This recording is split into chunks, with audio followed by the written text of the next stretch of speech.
How big does the swarm get? Let's find out.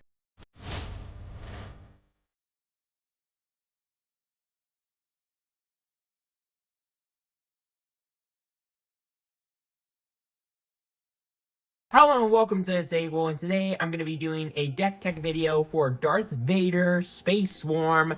I absolutely love this deck. This is, behind Piet, my second favorite deck in all of set 4 for Star Wars Unlimited. And Darth Vader just wants to go super wide. As an action, you can exhaust him, and if you've attacked with a non-token vehicle this phase, you can create a TIE Fighter, a 1/1. And once you have 6 or more resources, you either flip Vader into a 5/6, or deploy him as a 5/5 upgrade on one of your vehicles without a pilot on it, and you get 2 TIE Fighters alongside that upgrade. So this deck, very simply, just wants to play a crap ton of space units, go super wide, and then pump them to the moon with all of the anthems in the deck and all of the ways to upgrade your dudes into bigger dudes. So, let's get into things. Also, I'm running Tarkin Town because this deck does want to manage the ground arena, since there is not a lot of ground units in this deck. But let's get into the deck. Starting off with all the space units in the deck. All the cards you're going to play to go super, uber, whooper wide. So the first one is First Order TIE Fighter, a 1 resource 2/1, that while you control another token unit, it gets raid 1. So it's kind of like a 1 resource 3/1 in this deck, which is surprisingly powerful. At first, I'm like, oh, this card isn't that good. But in a deck that's going this wide, this fast, with all of the ways to make tokens in this deck, it actually works really good. And it is surprisingly powerful in the early turns of the game. In addition, TIE Fighter, a 1 resource 2/1, can be pretty powerful as well. Not as good as the First Order TIE Fighter, but both of these are pretty good cards, especially in combination with the Wingman Victor 2, a card that I'll talk about here in a little while, but still. And then getting past that, I got Kajimi Patrollers, a 2 resource 1/1 that when played makes another TIE Fighter token, a really good card in combination with the First Order TIE Fighter. Just another way to go super wide. Kylo's TIE Silencer, a 2 resource 3/2. That's all you really need to care about this card. And I got Mercenary Gunship as a 2 of, another 2 resource 3/2 space unit, basically. And then you keep going up the list. You got Consortium Star Viper at 3 cost. It's a 3 cost 3/3 that can get raid or restore 2 depending on if you have the initiative or not. Then I got Disabling Fiend Fighter as a 1 of, just a good silver bullet against the right deck. Just a 3 resource 3/2 that defeats an upgrade. Not a great statted body, but it can be really powerful against an opposing kind of like space swarmy deck that's wanting to make their stuff bigger, like a Luke Skywalker, a Wedge Antilles, something like that.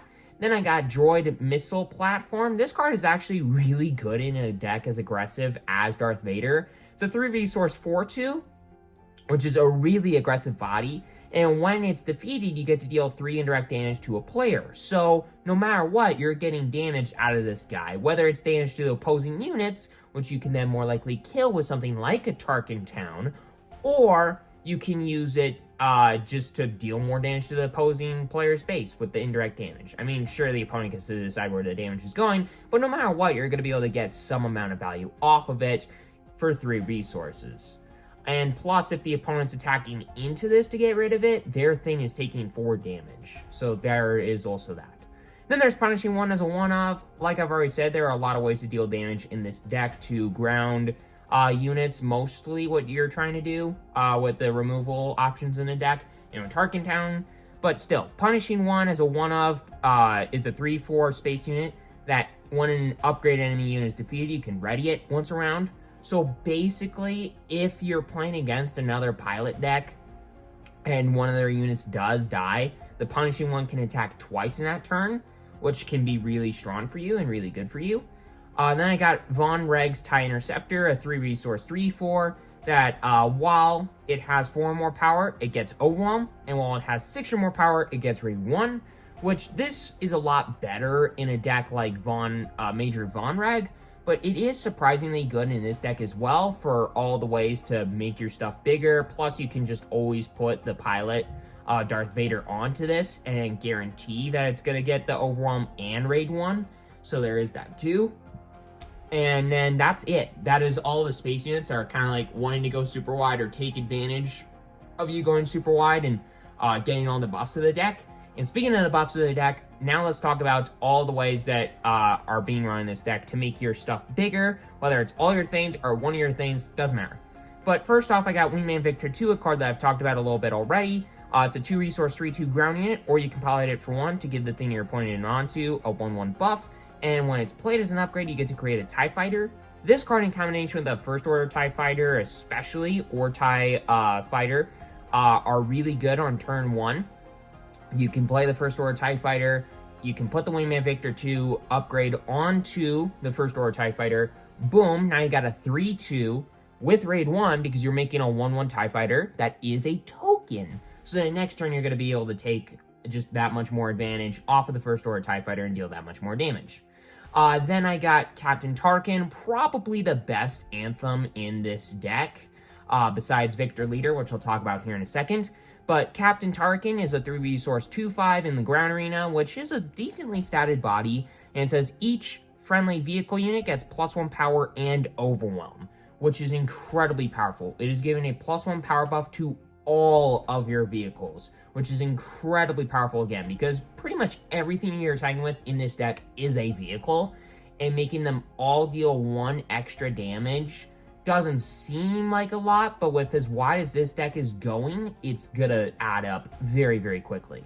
Then there's Victor Leader, 3-resource 2/4 space unit that says each other friendly space unit gets +1/+1, which is insanely powerful, again, because you know, your TIE Fighters are all of a sudden, those little tokens are now 2/2s that you're making with Darth Vader every single turn, which is really, really powerful. Kajimi Patrollers for 2 resources. If you play it out on the first turn, all of a sudden it's a 2/2 in and of itself, and you're making a 2/2 TIE Fighter.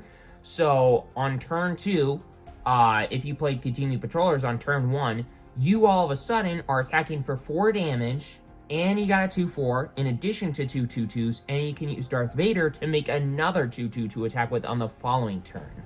So there's just so many lines to deal so much damage in the early turns of the game with Victor Leader alone, not just counting like the Captain Tarkin or this next guy, Clone Commander Cody, which is a card that I didn't really think would be good in any deck in Constructed once Set 3 came out, but it is really good in this deck. It's a 5-resource 4/4 overwhelm that once you have 3 or more units, including himself, it gives each other friendly unit +1/+1 and overwhelm, which is insanely powerful in a swarm go-wide deck like this one. It makes all your TIE Fighters into 2/2s again.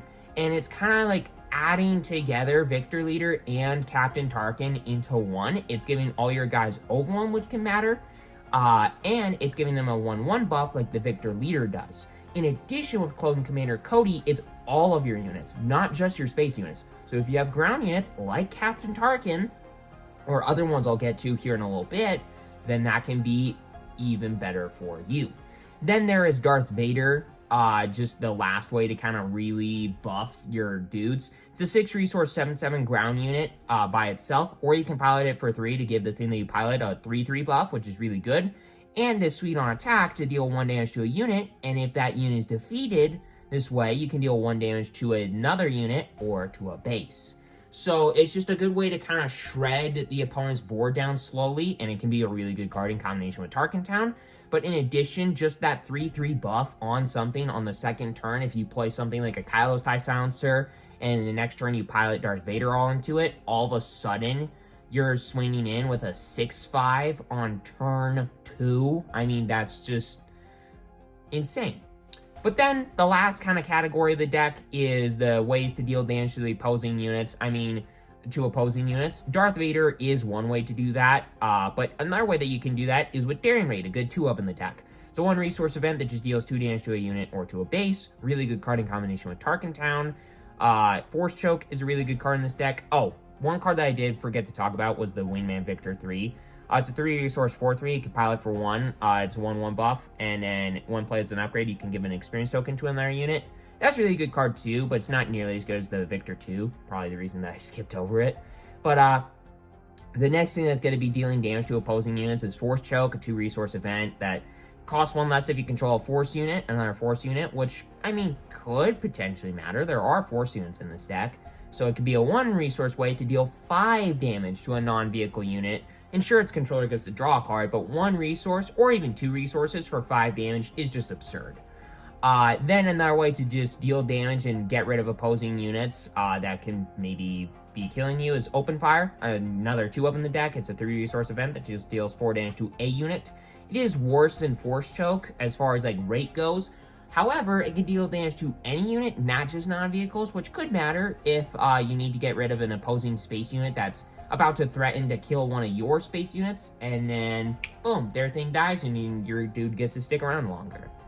And then the last card that I want to mention, it's not technically a removal spell, it's not a damage dealing spell by any means, but it is really powerful because it can be a good way to shred down the opposing ground arena, because again, there aren't a lot of ground units in this deck, so you do need ways to manage the ground arena if you want to stay alive, and Darth Maul is a great 2-of to allow you to do that. It's a 5 resource, 5/6, solid on-rate body, and it says it can attack 2 units instead of 1. So if your opponent has something like a K2SO and a, I don't know, Poe Dameron with 1 damage on it already, Darth Maul can swing into both of those and kill them both. Sure, Darth Maul is going to be dying, but all of a sudden, your dude is killing 2 of your opponent's big threats in the ground arena, and then it allows you to just put that much more pressure on the opponent in the space arena without having to worry about them overwhelming you with stuff in the ground arena.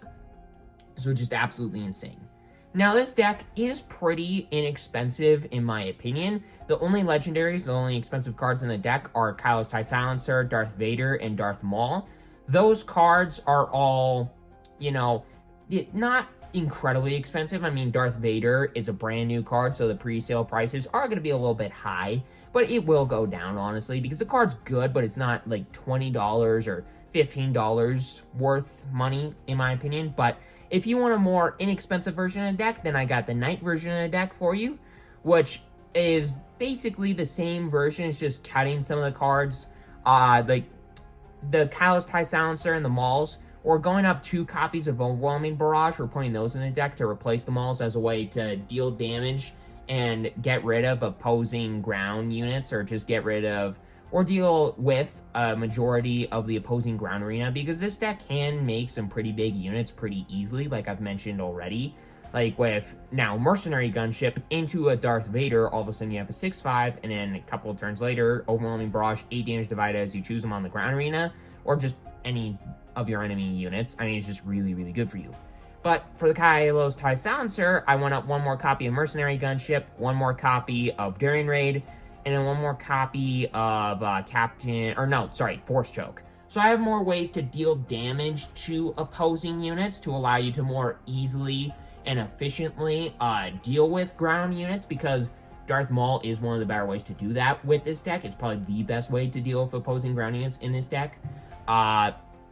So in order to kind of mitigate the downside of you not having that, 1, the Overwhelming Barrage, but also the Daring Raids and the Force Chokes, going up 1 more copy of each of those, can matter a lot. I am keeping Darth Vader in this version of the list because it is just that powerful of an upgrade. It is absurdly good in my opinion, but if you want an even cheaper version of the list without Darth Vader, and you just want a really good way to get into this deck, then the Padawan version of the deck is the best option for you, because we're replacing Darth Vader simply with just 3 copies of IG-88. You are likely going to have opposing enemy units that are damaged, so this is pretty much always going to be a 2 resource piloting upgrade that's going to give a thing a 3/3 buff. Sure, it's not dealing damage on attack, but it costs 1 less resource to pilot, which could matter. I mean, a 2 resource upgrade that gives a 3/3 buff is nothing to scoff at. That can be really powerful and completely allow you to just take over a game like nothing. Plus, it is a really solid body for 5 resources. It can, because again, likely you're going to have opposing units that are damaged. So this could be a 5 resource 7/5, which is insanely good. I would say this is probably the best budget alternative for Darth Vader. I still think Darth Vader is a lot more powerful than the IG-88, but it is a really good alternative if you don't want to spend the money on Darth Vaders. But anyways, that is the deck. This is a very powerful list. All the versions of this deck are incredibly powerful, but obviously the master version is the best, and it is surprisingly powerful how much damage that this thing can get out. It's obviously not like a Kazuda Xiono or a Sabine Wren, some of the better aggro decks in the game, but it can do a lot. And for as cheap as it is compared to a deck like Sabine Wren, I feel, or Kazuda Xiono, honestly, I feel like this is a great villainy, like aggressive list that you can pick up, even at the master version, the most expensive version, and be really comfortable with and take a lot of games with. So anyways, with all that aside, hope that you enjoyed this video. Make sure to hit that subscribe button, hit that like button. It's completely free, you won't regret it. And have a great rest of your day, everybody, where next time I'll be talking about Kazuda Xiono, the king of aggro.